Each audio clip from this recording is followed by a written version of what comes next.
Asta is going to die. Now, Asta dying isn't really a big of a mystery in Black Clover right now. Everyone thinks he's going to die. Julius predicted it, and that's why today in this video, I'll be explaining why Asta is going to die and how it's going to happen and how Tabata has been slowly setting this up. But before we begin, make sure to leave a like and subscribe. Hit the bell notification always to notify whenever I upload a video. Push my video to a ton of amazing people and helps with the YouTube algorithm. And with all that out the way, let's get right into this video. Now, obviously, the first time we hear that Asta is going to die is from Julius Novachrono, telling Asta that either 1, the Clover Kingdom gets destroyed, 2, he dies, or 3, all of them happen all together. And I think Tabata has been setting stuff like that up in the Spade arc, with, the Dark Triad kind of losing in the beginning, and then them going to 100%, and Nama and Lilith coming out, looking like there's no hope, looking like the stakes will be raised, and Asta comes up, and it looks like the entire battle has been shifted. And you see the way that Tabata was writing it, that the Dark Triads weren't the final villains. It was evident by the Dante versus Magna fight, the Vonica versus Noel fight, and the Zenon versus Yuno fight. The Dark Triads were just set up villains for Lucifero to finally come out and manifest. Even for the Supreme Devils, Magicula, Nama, and Lilith, and when they fuse, it wasn't just a +1. It just doubled their powers indefinitely. And let's talk about the Supreme Devils and their rankings and their status in power as of right now. We already know that Nama and Lilith were fully manifested into the real world, gave Noct some problems even when Noct pushed past his limits. Nama and Lilith both exposed a weakness into Asta's Devil Union form. It's not that fast. It's maybe powerful, it may make him the strongest person in the Clover Kingdom, but it's really not that fast, and the only reason why he won is because of Noct's interference. So possibly, if you take away Noct, Asta's Devil Union would have ran out, and Nama and Lilith would have beat him, and they would have kept on going on a rampage. They were the strongest at the time. But now let's look at Magicula's fight, who was 1/3 manifesting, and let's keep in mind that these devils are doing this without a grimoire. Magicula was so powerful that her curse warding magic, no one was going there to help. No one was there to negate it. And Charlotte was the only one that was there that could negate it. Because curse warding, it basically destroys all magic, or basically, negates all spells. So no one will be there to help them unless they have something like, somebody who can negate curses like Charlotte, and somebody with anti-magic like Asta and Libe. I find it crazy because Magicula did this at 1/3. Multiple captain level fighters like Nozel, Rill, Charlotte, Kaja. You can even mention that Asta had a big influence. Luck, these guys, they had to team up just to beat a 1/3 manifest Magicula, who shouldn't even be a comparison to the Time Devil and Beelzebub and Lucifero. Another big player in the villain side was Devilheart Zenon. Zenon went from getting one-shotted by Yuno's Spirit of Eurus' arrow to completely dominating Spirit Dive or Spirit of Boris Yuno, and basically making Finral and Longris look like children. And we know the Devil Bargain contract has a significant power boost, because Asta went from not being able to keep up with 60% Dante to being able to catch up and fight alongside Yami. So that is a big power boost. That gave Zenon the biggest power boost in this arc, and I think that makes him the strongest person besides Lucifero and Asta. The reason I'm saying all this is because Lucifero is now out, 50% manifested, and we already saw what he did with one finger, using the presence of the Demon King, making every captain level fighter and any Spade resistance fall to their ground on their faces.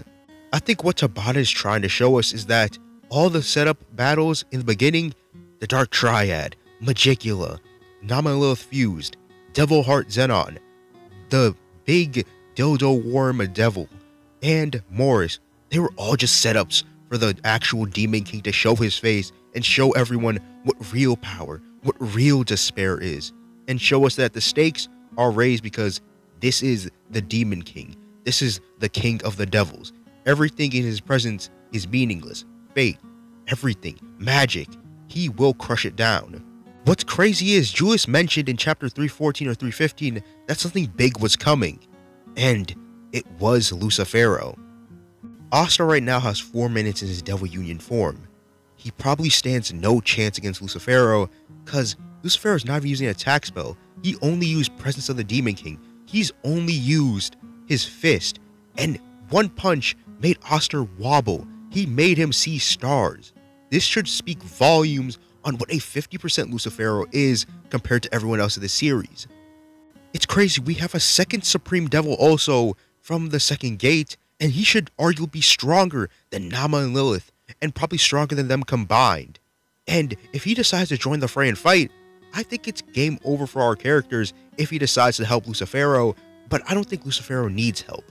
And with the previous chapter, I'm smelling a lot of Bleach references. Asta and the captains are fighting Lucifero, a godly figure in this world who is 50% manifested and isn't even at his full power. And this could be insane. The captains could lose, trying to give Asta an opening. Some of them can die. But what's crazy is Rail's Twilight of Valhalla spell. They won't feel the damage, but when the spell ends, they will get the damage back on them, which means Asta will get affected without even knowing. Once the damage gets back on them, we already saw at the aftermath of the Magicula fight, Charlotte and Rail were going to die if Mimosa wasn't a walking plot armor. If Lucifero is seen having trouble, the second Supreme Devil is right there to help him. And Lucifero, I feel like he won't have trouble. I feel like he will dispose of Rail if he sees him as a problem, sees him as a threat. The only people I see that could possibly beat Lucifero or counter him is Jack with his slashing magic, which can adapt to the magic that he verses, and probably Asta and Mereoleona, so Mereoleona's fire incarnate gets stronger every time she fights. Obviously, Yuno can help, but no matter how strong he is, no matter how much of a good grip that he got on his star magic, I feel like Lucifero will just completely smack him out the way. Now, let's get into Asta's actual death and how I think it's going to happen. We all know all that Libe wants in his life is to kill Lucifero for killing Lasita, and this could be the downfall of Asta and the captains, Libe's rage taking him over. And with this, they have a 50-50 contract. They don't have one dominating the other like Noct has. It's a 50-50. So if Libe goes berserk, Asta might go berserk. This could lead to the captains and Asta losing this battle and Lucifero coming out victorious. And when Asta and Libe, get out of their Devil Union transformation since the time runs out, what's stopping Lucifero from taking over Libe's body again? Because Lucifero's not at 100%, he's only at 50%. And this could be bad. He could use Libe to unlock the gates of the underworld and open it up. And what I'm saying with this is, remember in the Elf arc when Asta versed Elf Ghosh? Elf Ghosh tells Asta a convenient power that makes it seem like nothing has ever happened. Do you really think that exists? Just remember that there are consequences for your actions. If you never remember us, then remember this, human. And this could be foreshadowing. If Lucifero unlocks the gates and uses the Demon Destroyer Sword to erase the barriers of the underworld and the real world, it could be trouble for the Clover Kingdom, Spade, everyone on that continent. And that could be the consequence for Asta's actions. The consequence of using the 50-50 contract. Because under the circumstances, anyone who has that sword who could use it, somebody like Lucifero who could just possess Libe's body and take it over and break apart the underworld and make a devil war, could make the consequence so huge that Asta might need to go back to the underworld to get Libe. Julius's theory said Asta would die, but it never said if he was actually going to die. He could still die by the eyes of many, but just sealed in the underworld trying to retrieve his adopted brother, Libe. And this could lead us to the underworld arc, which would be completely insane. But anyways, I hope you guys did enjoy this video on how Asta is going to die and how likely it is going up through the story and the Spade Kingdom raid. But if you did enjoy this video, again, like and subscribe, comment down below why you think Asta is going to die, and do you think the captains have a chance of being Lucifero? But anyways, I'm gonna stop wasting your time, so I'm gonna head up out of here. Peace out, and I'm out, guys. Peace. See ya.